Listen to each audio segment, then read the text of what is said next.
Through the website, the new policies for academic content and assessment were discussed. It will be mandated that all public schools must conduct challenging academic content standards in the areas of math, science, and ELA. These three areas are the only ones mandated, but states do have the option to adopt academic content standards in other areas. If the state chooses to implement standards in other areas, such as social studies, then every public school in the state must uphold the same standards for the content area as well. All students in public schools are to be held to these standards with the exception of students who have the most significant cognitive disabilities. The alternative academic achievement standards need to be aligned with the challenging state academic content standards, promote access to the general education curriculum, stated in the student's IEP, and need to be created to ensure the student is on track to pursue post-secondary education or employment. The ESSA prohibits states from creating or conducting any other alternative academic achievement standards other than the alternative assessment to use in meeting the Act's requirements.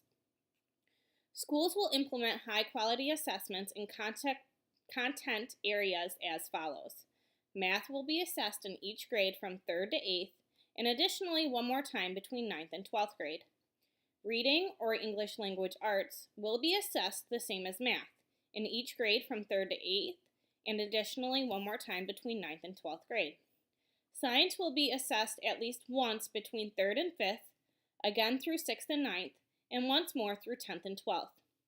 I feel like the frequency of these tests follow the same guidelines as what New York State has in place now. We have New York State math and ELA testing in grades 3 through 8, and I'm assuming Regents exams are what we use to fulfill the 9th through 12th grade assessment.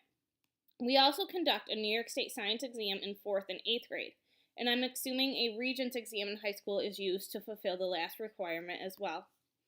These state assessments must be the same throughout the state for all students, except for the 1% of the allotted students in the state who can be alternatively assessed. The assessments aim to provide coherent and timely information about student achievement of the state standards, as well as identify if the students are performing on grade level. It also allows parents, as well as school professionals, to identify and address the specific needs of students. My question is, how will it allow teachers to identify and address these needs? I believe teachers can find out if their students receive a 1, 2, 3, or 4 on the state test now, but will they have access to their students' tests so that they can identify specific academic deficiencies their students are having, or will they just know that their student has not mastered the content yet? One thing I found interesting about the new assessments was that they will have multiple up-to-date measures of academic achievement, including measures that assess higher order thinking. This may be delivered through portfolios, projects, or extended performance tasks. I took this to mean, and I could be wrong, that we will see more assessments like the hands-on New York State science exam. If they are going to create more engaging exams, all students should be able to score higher because they are allowed to show their knowledge in different ways than paper and pencil. But like I said, I could be misinterpreting this. But what is ESSA and what does it do? The Council for Exceptional Children helps summarize the Every Student Succeeds Act. Basically, the Act transfers the authority in the areas of accountability, educator evaluations, and school improvement from the federal government to the states and local district. It implements new annual statewide assessments and authorizes the states and local districts to use federal funds in order to conduct audits, with the target being to eliminate unnecessary assessments. It eliminates Common Core by ensuring states the ability to choose their own challenging academic standards in reading and math. It provides over $15 billion a year to states in formula funding, as well as even more funds through federal grants. It authorizes the Preschool Development Grants Program, and there will no longer be a federally mandated teacher evaluation system. It will also eliminate highly qualified professionals. It also supports and helps fund teacher growth and development.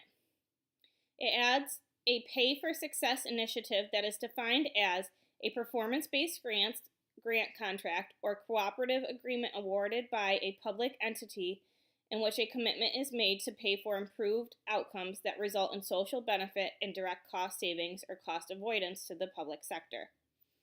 It recognizes school-based mental health services as a targeted intervention strategy.